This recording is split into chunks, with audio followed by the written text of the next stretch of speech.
देखिए, भारतीय जनता पार्टी के लिए कहने को कुछ नहीं है और कहेंगे भी क्या।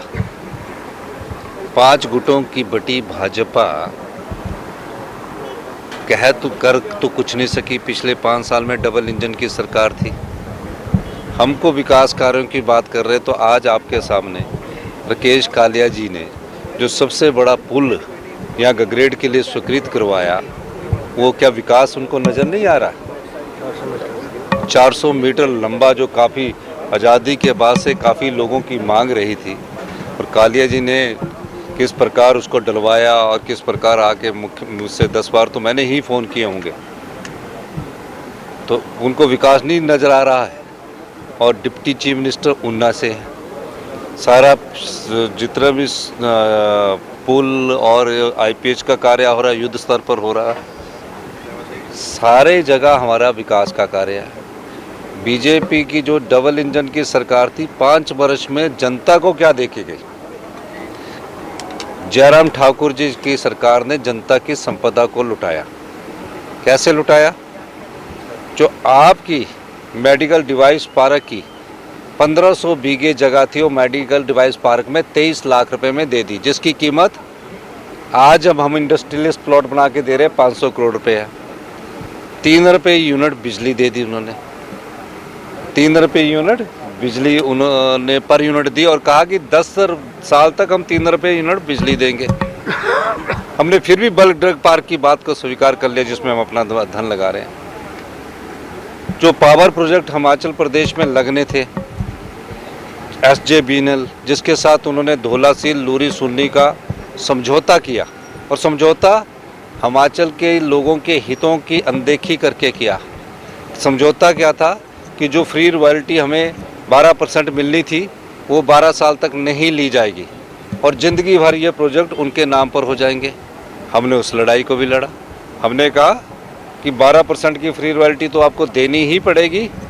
वो दे नहीं रहे थे, हमने बोला देनी पड़ेगी, और 12, 18, 30 पर आपको हमारे को 40 साल बाद पावर प्रोजेक्ट भी वापस करना पड़ेगा।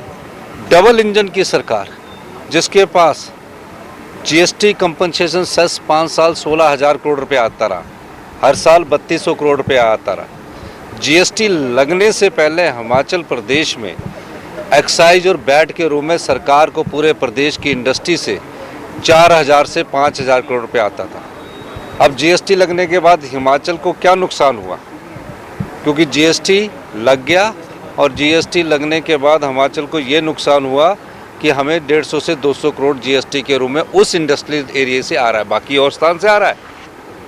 और उन्होंने, हम कभी भी कंज्यूमर स्टेट नहीं बन पाएंगे, क्योंकि हमारी जनसंख्या 75 लाख है, और GST का फ़ायदा कहाँ है? जहाँ जनसंख्या ज़्यादा है, जहाँ कोई आदमी पानी की बोतल खरीदेगा, कोई भी चीज़ खरीदेगा, जहाँ उनका बाज़ार है, वहाँ वो GST पे करेगा। हम तो प्रोड्यूसर स्टेट है, ये एशिया के बिगेस्ट फार्मा हब है। बन हमारे पास रही है, पैरासीटामोल बिकेगी जहाँ कंज्यूमर खरीदेगा। प्रोडक्शन स्टेट है, तो उसके लिए भारत सरकार ने GST कंपनसेशन सेस दिया था हर साल 3200 करोड़ का, जो जून 2022 में बंद हो गया। तो 16,000 करोड़ रुपया वो लिया। सरकारी कर्मचारी और अधिकारियों की पेंशन्स की बात थी, वो ओल्ड पेंशन स्कीम नहीं दी। हम पर दबाव डाल रहे हैं कि ओल्ड पेंशन स्कीम आपने दी तो हमने आपकी 1600 करोड़ रुपए की बोरिंग, एडिशनल बोरिंग जो बंद कर दी। तो डबल इंजन की सरकार ने तो प्रदेश की संपदा और प्रदेश की जनता को बेवकूफ़ बनाया है। हम फैसले कर रहे हैं और आत्मनिर्भर हिमाचल के फैसले कर रहे हैं। हमारे ना विधायक नाराज है, ना मंत्री भी नाराज है। 4 मुख्यमंत्री महोदय हैं, और ये कालिया जी हैं, सब हम चारों यहाँ बैठे। उनको कहने को है, वो नाराज है। आप बताइए, नड्डा जी को क्या जरूरत है?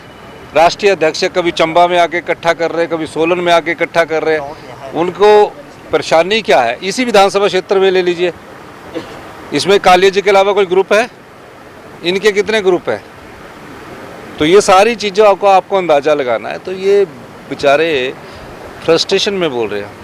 अभी तो हमारी सरकार को 2.5 साल भी पूरे नहीं हुए, 5 गुटों में 2.5 साल में बट गई, और आगे पता नहीं इनके कितने विधानसभा में कितने और ग्रुप बन जाएंगे। क्योंकि हिमाचल की जनता सब जानती है, हमने कुछ गलत किया हो तो हम पर बात कर सकते हैं।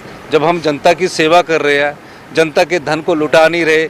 जनता के जो हिमाचल की जनता के 75 लाख लोगों की संपदा, उसको लड़ाई उसकी मैं लड़ रहा हूँ दिल्ली में जाके, एक एक दिन में 6 मंत्रियों को मिल रहा हूँ। क्यों लड़ रहा हूँ? इसलिए लड़ रहा हूँ कि हिमाचल आत्मनिर्भर बने और हम उस लड़ाई में आगे सबका सहयोग से और आगे लड़ाई लड़ेंगे। अभी हमारे को आपदा में जो हमने 10,000 करोड़ खर्च किया, उसका अभी आधा भी नहीं दिया, इन्होंने पैसा भी नहीं दिया। तो ये लोग सिर्फ झूठे वादे और सोशल मीडिया की तरफ से राजनीति करते हैं।